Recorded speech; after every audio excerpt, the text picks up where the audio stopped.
प्रिय छात्रों, हिंदी के इस शिक्षण सत्र में आपका हार्दिक स्वागत है। आज हम छंद के विषय में अध्ययन करेंगे। कक्षा 9, 10, 11 एवं 12 के पाठ्यक्रम में छंद से संबंधित प्रश्न के लिए 2 अंक निर्धारित हैं। कक्षा 9 में चौपाई एवं दोहा छंद, कक्षा 10 के पाठ्यक्रम में सोरठा एवं रोला छंद और कक्षा 11 व 12 सामान्य हिंदी के पाठ्यक्रम में चौपाई, दोहा, सोरठा एवं कुंडलिया ये कुल 4 छंद निर्धारित हैं। परीक्षा में इन छंदों की परिभाषा या लक्षण, उदाहरण, स्पष्टीकरण एवं पहचान से संबंधित प्रश्न पूछे जाते हैं। प्रश्न पत्र में इनका स्वरूप कुछ इस तरह का होता है। कक्षा 9 में दोहा अथवा चौपाई छंद का लक्षण और उदाहरण लिखिए, 2 अंक। कक्षा 10 में सोरठा अथवा रोला छंद का लक्षण और उदाहरण लिखिए, 2 अंक। कक्षा 11 एवं 12 सामान्य हिंदी में चौपाई अथवा कुंडलिया छंद का लक्षण अथवा उदाहरण लिखिए, 2 अंक। अथवा निम्नलिखित पंक्तियों में कौन सा छंद है? कनक कनक ते सौगुनी मादकता अधिकाय, वा खाए बौराए जग या पाए बौराए। यहाँ ध्यान रखेंगे कि 9 और 10 में दिए गए छंद की परिभाषा या लक्षण लिखना है, उदाहरण लिखना है, स्पष्टीकरण भी लिखना है। जबकि कक्षा 11 और 12 सामान्य हिंदी के पाठ्यक्रम में या परिभाषा या उदाहरण पूछा जाता है। जब उदाहरण लिखें तो स्पष्टीकरण भी अवश्य लिखें। तो आइए छंद का अर्थ देखें। छंद शब्द छद धातु से बना है, जिसका अर्थ होता है आह्लादित करना, प्रसन्न करना, खुश करना।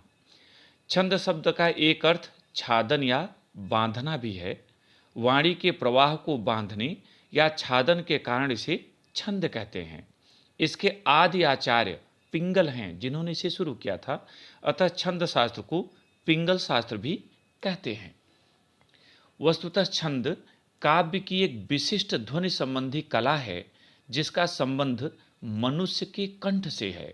जब हम कुछ कहते या पढ़ते हैं तब हमारी कंठ ध्वनि का प्रवाह एक सा नहीं होता, बल्कि इसमें विविध प्रकार की भाव भंगिमाएं, लय एवं तरंगे उठती हैं।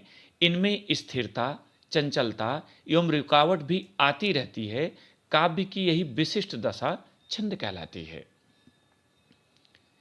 छंद की परिभाषा या लक्षण।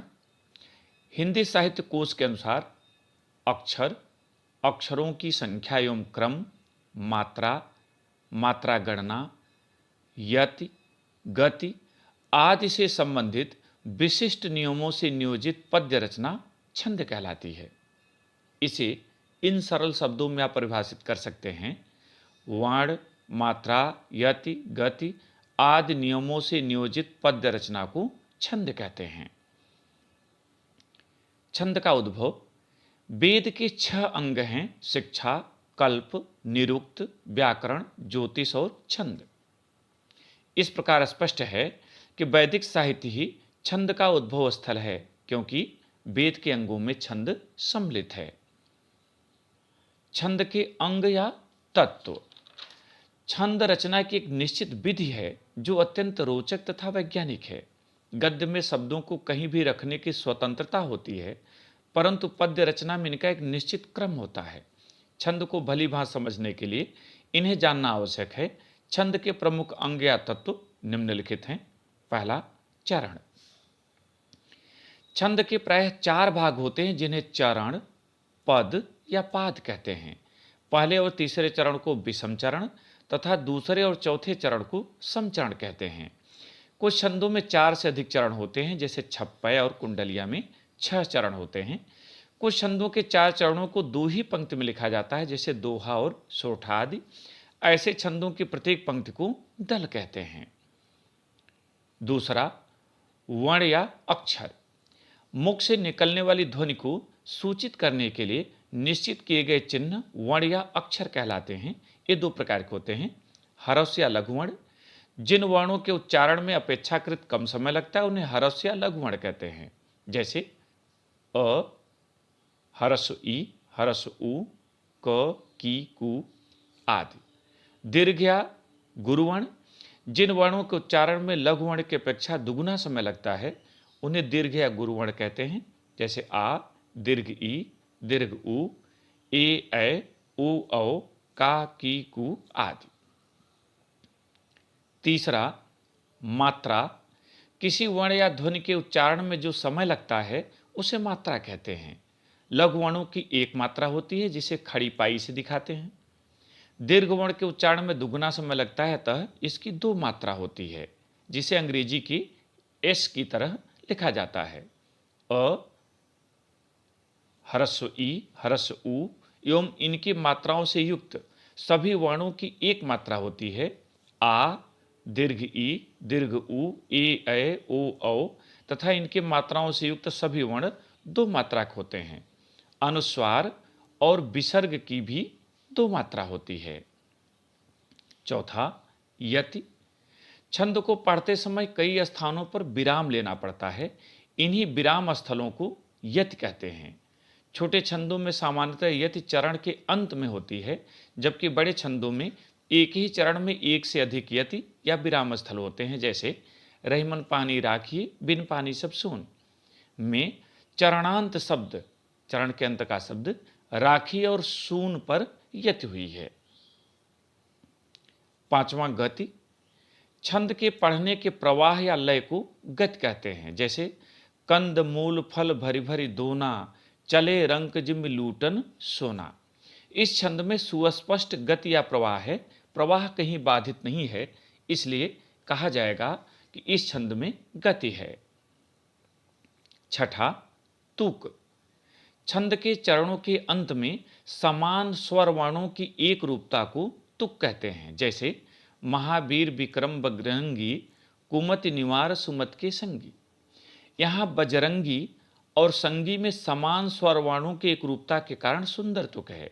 यदि बजरंगी के साथ संगी के बजाय संगा हो जाता तो तुक की एक रूपता न रहती और यह इतना सुंदर प्रतीत न होता। जिस छंद के अंत में तुक होता है उसे तुकांत छंद तथा जिसके अंत में तुक न हो उसे अतुकांत छंद कहते हैं। सातवां, गण। गण का अर्थ है समूह। वर्णिक छंदों में 3 अक्षरों की मात्रा गणना को गण कहते हैं। इनकी संख्या 8 है, जो य माता राजभान सलगा सूत्र के अनुसार निम्नवत है। इस सूत्र के प्रत्येक अक्षर को लेकर उसमें गण लिखा जाता है जब तक कि 3 अंत में बचा रहे, और जहां से शुरू होता है वहीं से 3 अक्षरों का क्रम गण रूप होता है। तो देखें, य से बनेगा यगण और 3 अक्षर यानी य माता तक गण रूप है। मात्रा कैसी है? य की 1 है, मा अवता की 2 है, 5 मात्रा का है। उदाहरण यशोदा, यशोदा यगण कहा जाएगा क्योंकि इसमें 1 और 2 के क्रम में कुल 5 मात्राएं। इसी तरह से म से मगण बनेगा और म के आगे जाएंगे तो मातारा, ये 3 वर्ण आप लेंगे। 2 के क्रम में 6 वर्ण हैं। मायावी उदाहरण देखिए, 2 के क्रम में 6 वर्ण का है, इसलिए मायावी मगण है। इसी तरह तगण का ताराज, 2 के क्रम में वाचाल। रगण रसे राजभा 3 वर्ण तक जाएंगे। 2 के क्रम में 5, यहाँ कामना में 5 हैं इसी क्रम में। जगण जभान 1 के क्रम में 4 मात्राएं, जहाज में 4 मात्राएं इसी क्रम में। भगण भानस, भा में 2 और न और स में 1 2 कुल 4 मात्राएं यहाँ हैं। भारत में इसी क्रम में 4 मात्राएं, इसलिए भगण है। नगण का नसल होगा 1 मात्राओं का 3।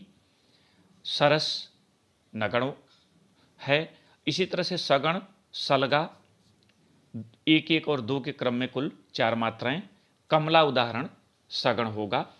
इसके बाद लगा से कोई गण नहीं बन सकता क्योंकि बाद में 3 वर्ण बनाने के लिए विकल्प नहीं है। लगा को सूत्र को पूरा करने के लिए बनाया गया है। इस तरह से ये कुल 8 गण होते हैं जो वर्णिक छंदों में प्रयुक्त होते हैं। छंद के प्रकार देखें। छंद के भेद। छंद के निम्नलिखित 3 प्रमुख भेद होते हैं। पहला मात्रिक छंद, दूसरा वर्णिक छंद, तीसरा मुक्त या मुक्तक छंद। मात्रिक छंद क्या है? मात्राओं की गणना पर आधारित छंदों को मात्रिक छंद कहते हैं, जैसे चौपाई, दोहा, सोरठा, रोला आदि। मात्रिक छंद 3 प्रकार के होते हैं। सममात्रिक छंद, अर्ध सममात्रिक छंद और विषम मात्रिक छंद। सममात्रिक छंद क्या है? जिस मात्रिक छंद के सभी चरणों में मात्राओं की संख्या समान होती है उसे सममात्रिक छंद कहते हैं, जैसे चौपाई, रोला, हरगीतिका आदि। अर्ध सममात्रिक छंद, जिस मात्रिक छंद के सम चरणों में एक समान मात्राएं तथा विषम चरणों में सम चरणों से भिन्न किंतु एक समान मात्राएं होती हैं उसे अर्ध सममात्रिक छंद कहते हैं, जैसे दोहा, सोरठा आदि। इसमें पहले और तीसरे में समान मात्राएं होती हैं और दूसरे और चौथे में समान मात्राएं होती हैं, लेकिन पहले और तीसरे से भिन्न होती हैं। विषम मात्रिक छंद, जिस मात्रिक छंद के प्रत्येक चरणों में मात्राओं की संख्या अलग अलग होती है उसे विषम मात्रिक छंद कहते हैं, जैसे कुंडलिया, छप्पय आदि। कुंडलिया दोहा और रोला के योग से बना है जिनमें मात्राएं अलग होती हैं, और छप्पय रोला और उल्लाला के योग से बना है जिनकी भी मात्राएं अलग होती हैं। तो ये सब विषम मात्रिक छंद हैं। वर्णिक छंद दूसरा छंद है। वर्णों की गणना पर आधारित छंदों को वर्णिक छंद कहते हैं। इन्हें वर्णवृत्त भी कहते हैं, जैसे इंद्रवज्रा, मंदाक्रांता, शिखरणी आदि। वर्णिक छंद दो प्रकार के होते हैं, साधारण और दंडक। साधारण वर्णिक छंद क्या है? जिन छंदों के प्रत्येक चरण में अधिकतम 26 मात्राएं होती हैं उन्हें साधारण वर्णिक छंद कहते हैं, जैसे सवैया, मालिनी, बसंत तिलका आदि। अर्थात ये छंद 1 से लेकर 26 मात्रा तक के होते हैं। 26 से अधिक होने पर साधारण छंद नहीं होंगे। दंडक वर्णिक छंद, जिन छंदों के प्रत्येक चरण में 26 से अधिक मात्राएं होती हैं उन्हें दंडक छंद या दंडक वर्णिक छंद कहते हैं, जैसे घनाक्षरी, कवित्त आदि। मुक्त या मुक्तक छंद, छंद का तीसरा और अंतिम भेद है। वर्ण एवं मात्रा के बंधन से मुक्त छंद को मुक्त या मुक्तक छंद कहते हैं, जैसे सूर्यकांत त्रिपाठी निराला की जूही की कली, ये मुक्तक छंद में लिखी गई है। आजकल हिंदी में स्वतंत्र रूप से लिखे जा रहे छंद मुक्तक छंद हैं या मुक्तक छंद कहे जाते हैं। प्रिय छात्रों, इस भाग में इतना ही। अगले भाग में हम चौपाई छंद की परिभाषा या लक्षण, उदाहरण, स्पष्टीकरण एवं पहचान के साथ उपस्थित होंगे। तब तक के लिए बहुत बहुत धन्यवाद।